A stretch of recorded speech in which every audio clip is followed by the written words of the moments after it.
Hindi po, tapos na, nahihilo na nga ako. Hi mga ka-Zamgel, it's 11:30 in the evening. So 12 o'clock aalis na kami. So as you can see guys, tuloy na pupuyat ako. Kakaroon ako nito, pero okay lang naman, carry lang naman. Sabi nga, kailangan matuloy ang lakad. Diba? Walang excuse. Anyway guys, ayan, I'm not feeling well then. Pero nga dahil nakaplano na nga yung gagawin namin today, so we're going to Baguio. So 3 nights and 4 days kami doon. So hopefully na ipag-pray nyo kami guys. Ayan, ipag-pray nyo yung aming pagbiyahe. Kasi nga medyo maulan-ulan. So sana nga tumigil na yung ulan para ma-enjoy naman namin yung aming vacation. Actually, it's ano na to, papasko ko na sa aking mga kasama, sa aking family. Dahil nga after pandemic, hindi na rin kami nakakapag out of town together with the family. Kaya I've decided na dalhin sila sa Baguio. So ayun, medyo mabibisi muna si Madam L, kaya kayo na muna dyan guys. And pagbabalik ko, meron tayong sale, as in sale, nakasale lahat ng mga shoes natin. Abangan nyo guys kasi lahat po ay halos isi-sale ko ngayong bago magpasko. So see you again guys on my next video. Bye! Hi guys, aalis na kami. Malapit na yung van together with ate. Say hi! With Kuya Ivan. Kuya Ivan! Baby Sam! Baby!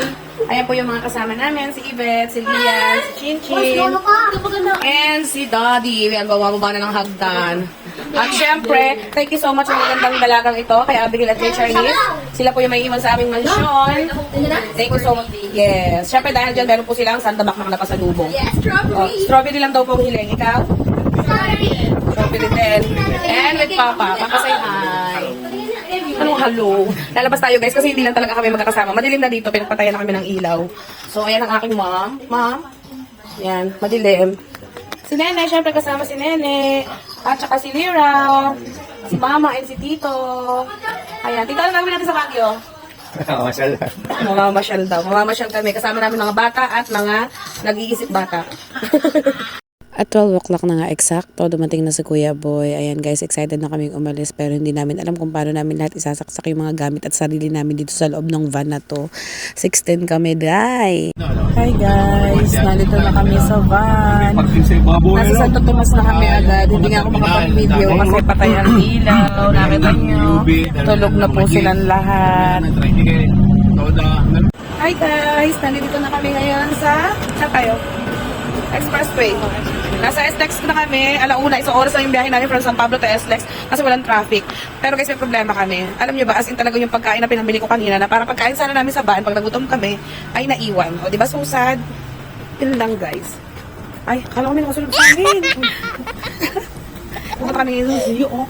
At itong batang to umiikot na naman ang mata kasi nga may gusto siya ipabili tapos hindi na nga bibilhin. Sabi ko kakain na kami. So nandito na nga kami guys. Fast forward na lang. Nasa Pangasinan na agad kami. Yay!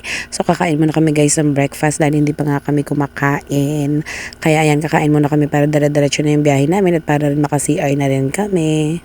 Isa-isa na nga kami nagbabaan sa van at ayan, binivideohan ko nga sila. Syempre guys, gusto ko naman na makita nyo kung ano yung mga ginawa namin sa Baguio at saka yung mga gagawin namin. So ayan kami lahat, napakadami namin, Diyos ko. At nakakatuwa at meron sumukan dito for today's video. Hindi ko na sasabihin kung sino. Hi guys, nandito na kami sa Pangasinan. Shoutout sa iyo, Gigi Casanova. Sorry, hindi ka namin mapapasyalan. Hey, Nay! Kasi nagmamadali kami. Diyos ko po mga walang tulog. Itsurahin. Pagpasok nga namin dito sa loob guys, ang dami na agad bumungad na pagkain sa amin. Diyos ko po, parang gusto ko lahat kainin. Pero syempre, ang titikman ko lang dito ay yung papaitan. Dahil yun nga lang ang gusto ko, yung may sabaw. At ayan si Mama at si Tito. So kami ang sabay-sabay na kumukuha ng food habang ito mga to naman ay nakaupo na. Tinatawag ko nga si Chano pero parang hindi ako naririnig. At ayan, pass forward na guys. At nagpasapasahan na tayo ng mga kanin. So diba, ang dami namin in-order na kanin, siguro 20. Kasi nga, dahil nasa 17 kami kasama si Kuya Boy. At ayan na nga si Yvette. O yan, katabi ko siya kasi wala naman akong choice. Charis, I love you. At ayan na nga, ang baby Sam, tulalay pa, inaantok pa. Sila Lian, gutom na gutom na. At ayan yung papaitan na in-order ko guys, sobrang sarap. Kaya lang bakit ganun ang pait.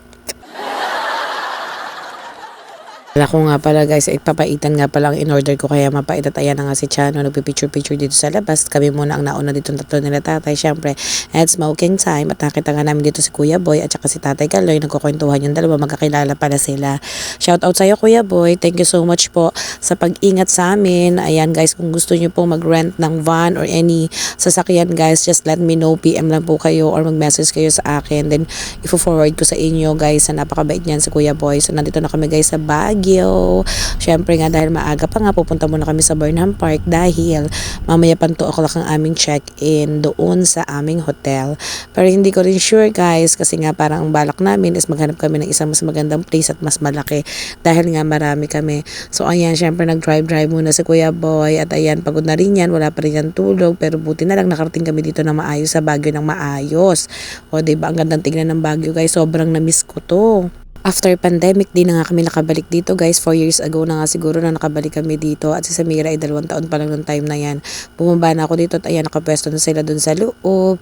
Syempre, nandito ako sa labas at may something wrong dito. Di ko na lang isi-share. Syempre, sa akin na lang yon. Ewan ko nga ba, ba't ganun lagi yung nararamdaman ko ngayon? Parang napaka-sensitive ko. Dito mga batang to, ayoko naman sirain ang araw nila. Syempre, gusto ko masaya lang sila. Ay nako, hindi ko na maintindihan yung sarili ko minsan na tayo na nga nag-selfie na lang ako dahil nag-CR ako mag-isa. Syempre mag-isa ako guys kasi galit ako that time. I don't know why. So anyway, ayan na nga si Samira, gusto na nga sumakay dito. Then after nyan, sabi ko nga sa kanila, kumuha na rin sila ng kanilang mga sasakyan at para ma-experience naman nila yung makapag-bike dito. Si Nena at saka si Lia, na-experience na rin nila yan dahil dati nga, lagi kami nandito at kasama namin yung 2 batang yan.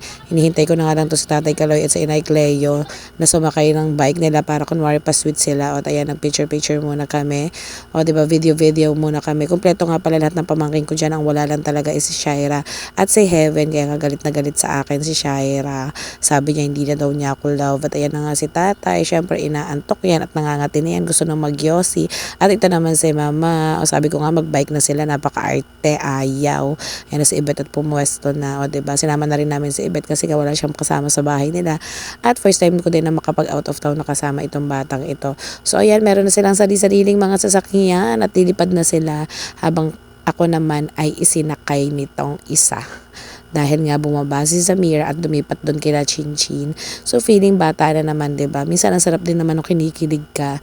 Ang sarap din naman nung minsan na para kayong bata, hindi porket nagkasama na kayo sa bahay is wala na kayong time para sa isa't isa. So ito, nakita ko nga 'tong mga batang to, sa Ate Angel, tuwan-tuwa, si Ivan. Opo, si Ivan. Kasama namin yung boyfriend ni ate kasi nga gusto ko rin na ma-experience na kasama nga ito sa Ivan para naman syempre kahit papaano makilala ko na maayos tong batang to dahil nga syempre jowa siya na Angel kaya kailangan 'di ba ating uhusgahan.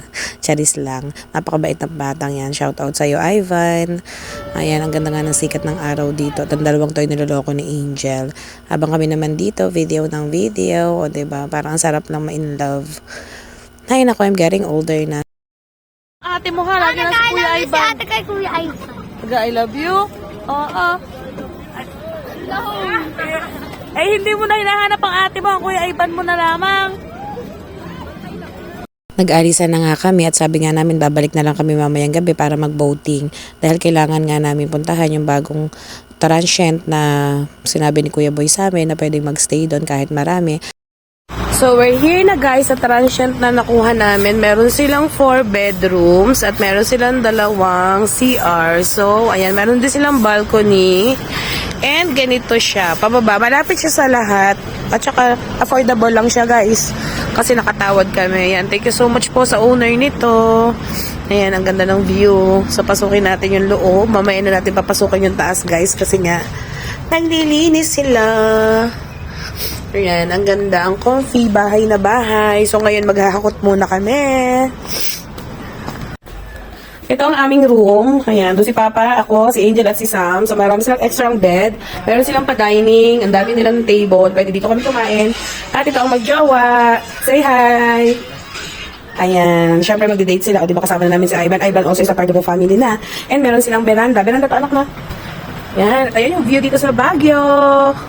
O, diba, ang haba ng veranda, habang nandito yung aking mga katulong. Tawang-tawa yung mga katulong ko, si Lian, si Chinchin. Yan, si tatay daw dito tutulog. Ano to, bali pull up bed to or chair. Then, dito naman sa master's bedroom, dito si Mother, si Ibet, at si Lian. And dito si Kuya Ivan, at dito si Neneng and si Chinchin. So, maraming space dito, guys. Sa baba naman sila Mama, at sila Tatay Kaloy, at si Inay Cleo. 2 din yung kwarto dun sa baba. So, ayan. Careful lang sa pagbaba. Hi guys, we're going to Talipapa. Bibili kami ng pagkain namin kasi wala kaming pagkain. Si Kuya Boy, say hi! And my tatay, o yan, diba, meron silang kamarites. At lalabas na ang aking ina. Asa na? Nawala. Pwede mo siya dito. Oo. Patay na? Yan guys, punta muna kami palengke nila inay kasi wala kaming pagkain for today's video. Gutom na kami. Wala pa rin kaming tulog. Bye! Nag-walking-walking na nga kami guys kasi nga dyan sa kantuhan na yan, dyan lang yung talipapa. At saka mas maganda na rin yung kahit papaano may initan kami kasi nga alas 8 pa lang ng maga dyan at nandito na nga kami sa talipapa. Bumili na rin kami na may stock namin sa rep guys kasi nga for 3 days dahil para yung kahit breakfast namin, lulutuin na lang namin or kung aabutin kami ng dinner dyan para makatipid-tipid naman kami. So ayan na nga yung mga pinamili namin, kompleto na. So bumili na rin Guys, nagluluto kami. Pag pupunta kayo dito sa Baguio, mamalengke na lang kayo at kayo magluto para makatipid kayo. So meron kaming tilapia at tahong for our lunch. Diba, Nay? Yes. At ayun, nagmamartas yung dalawang tanda. Paano? Hapo ka ano? Bago umakit ano? Good morning. Kagigising lang namin. It's 4:30 in the afternoon. Lalong bumukol yung mata ko. Ayan, kagigising lang namin lahat. Sam, baby Sam. Sobrang napagod ka, be. Sila ate. Ate, ang upo. Magbibis lang kami. Pupunta kami ngayon sa Burnham Park. Nasakay kami ng boat. Then after, punta kami ng SM. Ang pag-aapot ako. Pag-aapot na matang Pupunta kami ngayon ng Session Road. Together with the family. I want more. Sila ay mga ibang mga nanay na sa baba na. Nay, nilalamig ka ba? Natural, sa Baguio ka eh. De, maliligo ka ba? Nagharap na rin. Maliligo ka ba? Ayoko, may heater naman dyan. And guys, palis na kami. Oh, ready na si mother, oh. Sam! Medyo madilim na nga dito guys, 5:30 pa lang ata ng hapon. Nandito na nga kami sa Session Road, papunta kami ng Burnham Park. At napagdesisyonan nga namin na mamaya na lang kami kakain ng dinner dun sa aming favorite na steakhouse. Gusto ko rin kasi ma-experience nila guys dun. Bumaba na kami ng van at syempre magpipicture-picture muna kami dito while kompleto pa kami lahat. Nakakatuwa no, hindi ko ma-imagine kung paano ba kami nagkasya sa loob ng van na ito. Thank you so much po at para kaming mga pinisang ewan. Ay, naku, nakakatuwa na magkakasama kami lahat dito na sana maulit nga po ito. Nandito na kami sa Burnham Park, naglalakad na kami dahil kailangan na lang namin pumila para makasakay ng boat. So, ayan guys, hinahanap na nga namin dito dahil nga napakaganda dito. Sobrang daming mga rides, ang daming mga food. Magbo-boating kami, guys. Ay, babayaran na ba ngayon? Yes, ma'am. Dalawang 900. Oh, ang ganda. other trips po, yung habang Magbo-boat ka, mama? yung pang baby. No. Ikaw magsasagwat dito? Oo. Excited na yung mga bata. Pero kaya tulingan dyan. Pinarte-parte na nga namin ang aming mga sarili at ayan si Chinchin, magkakasama sila nila Lira at saka ni Tito, ni Mama at saka ni Nanay at ni Tatay habang kami magkakasama ni Chano, ni Ivan, ni Angel, si Lian at saka si Yvette at si Baby Sam. So hati-hati kami guys kasi hindi naman kami pwedeng sumakay lahat dahil nga baka malubog kami.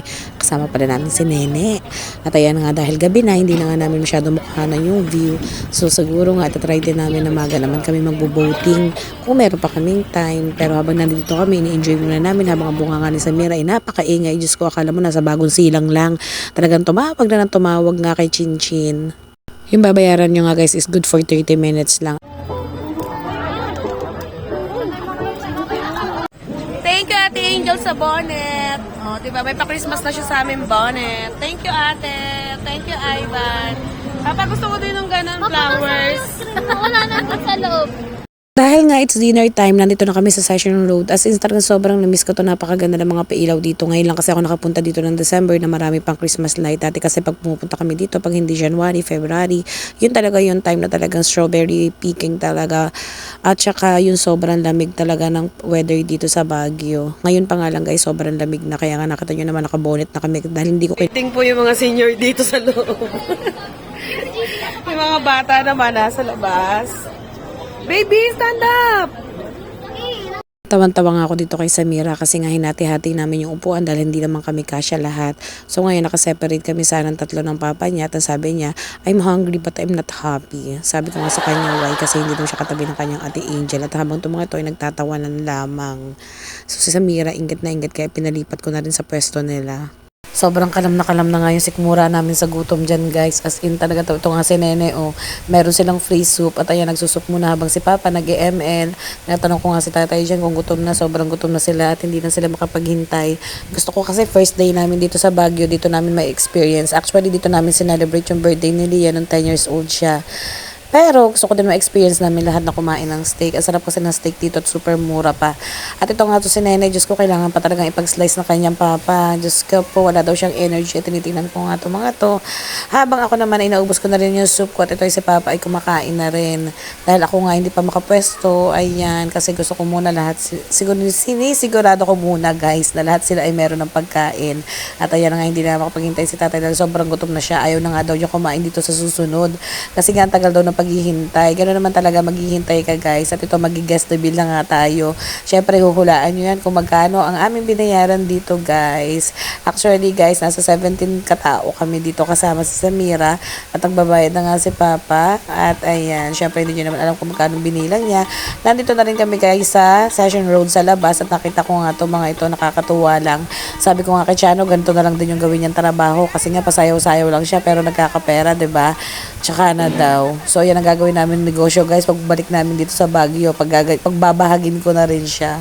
At dumaan muna kami sa 7-Eleven guys para bumili kami ng aming mga maiinom. Bumili din ako ng air freshener para sigurado guys na mabango yung aming pinag-e-estayan. Ayoko kasi talaga lang may amoy. Tulad nitong bahay na ito medyo may pagkaluma na nga. At ito si Baby Sam. Ayan, tuwan-tuwa na nga nag-hi pa sa camera.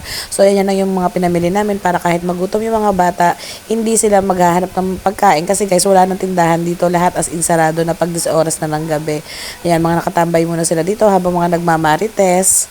Habang kami naman sa baba guys, ay nag-aayos naman kami dyan ng aming iinumin. Wine lang naman. Ito si ate, pagod na.